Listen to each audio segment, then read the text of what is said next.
Episode 98. Was it a dream? In the VIP room. Iris, I really just want to see you. I know you don't want to see me, but your body is more important. Besides feeling guilty, Andre also felt a kind of longing. Besides hatred, Iris only felt disgusted. Andre, don't think that I'll forgive you just because you say that. I'll never forgive you. I'll never forgive your family. If it wasn't for your daughter, how could have James died? It was you who killed him. I only had one son. Iris cried and screamed. It was because of that accident that she was so agitated and bedridden.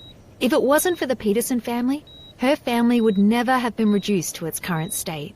Andre, get lost, return my son, return him to me.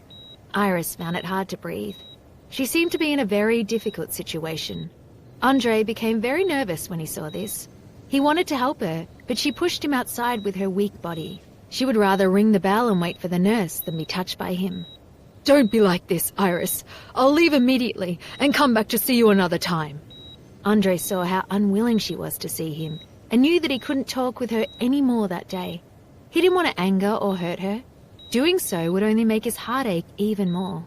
Get lost. I don't ever want you or your family to come and see me in this lifetime. You're all murderers. Sheila rushed in when she heard the bell. Jade, who was outside the door, also noticed that something wasn't right. The two of them immediately rushed in. Grandma, quickly lie down. Jade came in and saw that Iris had actually gotten up. She suddenly felt flustered.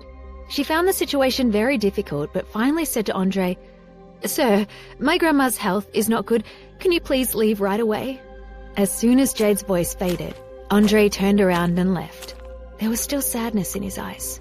Jade looked at the lonely back of the old man. Her heart ached for reasons she didn't understand, but she felt it had something to do with him. She shook her head helplessly. The noble aura emitted from that old man was incomparable. She was just an ordinary person. How could she be related to someone like him? After he left, she quickly turned around and gently comforted her grandmother.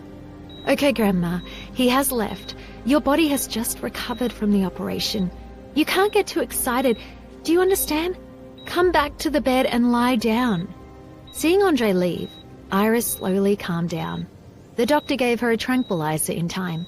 Iris then went to sleep, since she was tired after the commotion. Jade and Sheila watched her together until midnight. Iris slept peacefully and didn't get up in the middle of the night. Jade saw that her grandmother shouldn't have any problems for the rest of the night, so she told Sheila to go back and rest. She'd originally planned to sleep in the lounge room for the night, but then Sheila told her that before Dario left, he booked a VIP room next door for Jade. He said she could go and rest if she was tired. Jade didn't expect that he would especially book a room for her. She didn't want to use it because she felt it was too extravagant. How expensive was a night in that place? When Sheila saw Jade dozing off on the hospital bed at 2 o'clock in the morning, she hurriedly woke her up and told her to go to the room next door to sleep.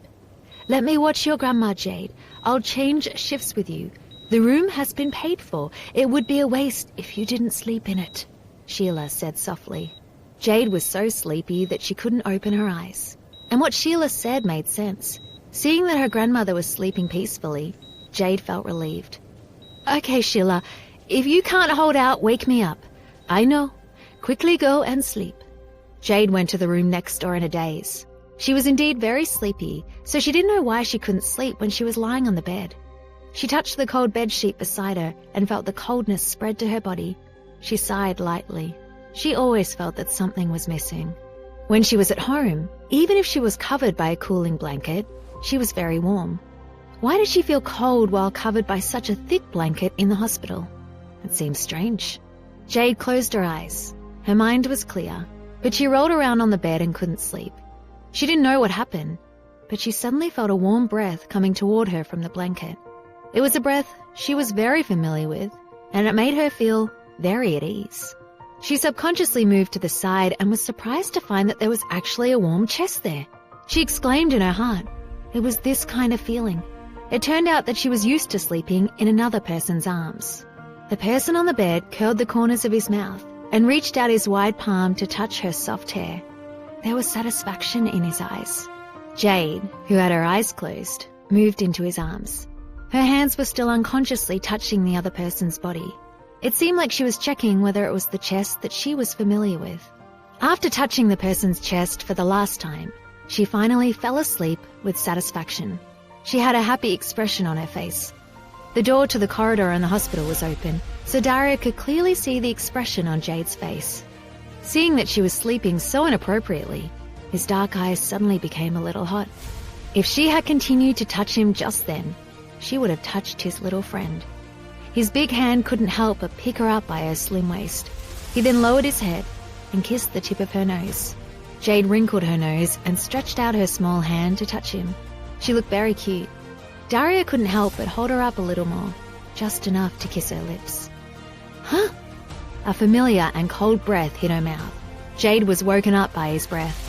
She slowly opened her eyes and thought that she was dreaming. Jade narrowed her eyes and looked at the handsome face in front of her. She was frightened for a moment, but then she revealed a silly smile and said vaguely, "Hey, Mr. Foster, what are you doing here? I must be dreaming, but this is a good dream."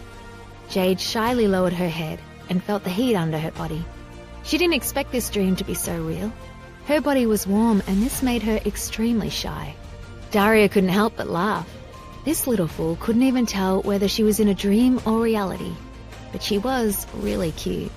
Then he gently lifted her chin and kissed her moist and hot lips. Jade had already been in a daze, but just then, she was even more mesmerized by his kiss.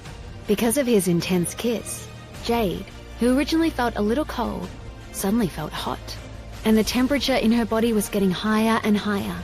Even her fair skin revealed a trace of pink. It made Daria want to come forward and take a bite. "Did you miss me, Jade?" A low and bewitching voice sounded in her ears.